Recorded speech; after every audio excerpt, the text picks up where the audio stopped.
point de vue économique, les cafés, $1, c'est les produits qui viennent tout de suite après le pétrole. Donc au niveau des échanges mondiaux, c'est les cafés qui viennent après le pétrole. Et du point de vue de la boisson elle-même, après l'eau et le thé, c'est la boisson la plus bue dans la planète. Plusieurs légendes entourent les origines du café. La plus connue est celle du berger Caldi, dont les chèvres se mirent à danser après avoir mangé les cerises du caféier.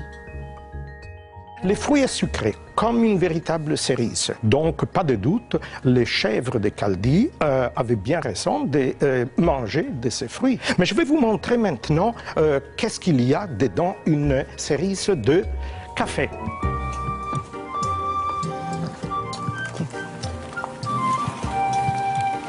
Bon, à l'intérieur, il y a 2 graines.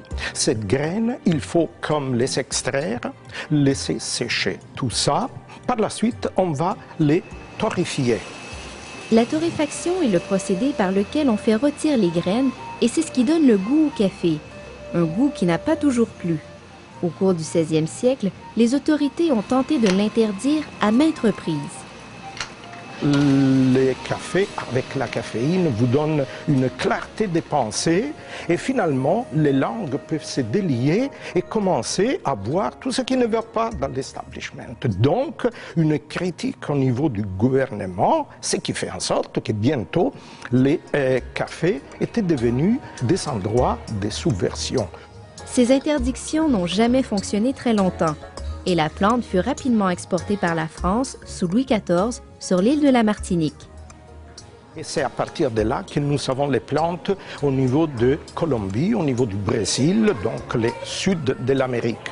Mais évidemment, l'endroit dans lequel le café fera un véritable tabac, c'est sa culture au niveau du Brésil, qui va devenir pendant longtemps et encore aujourd'hui le plus grand producteur de café. 2 espèces assurent présentement la presque totalité du café produit mondialement. Le Coffea arabica, originaire de l'Éthiopie, et le Coffea canephora, connu aussi sous le nom de Robusta.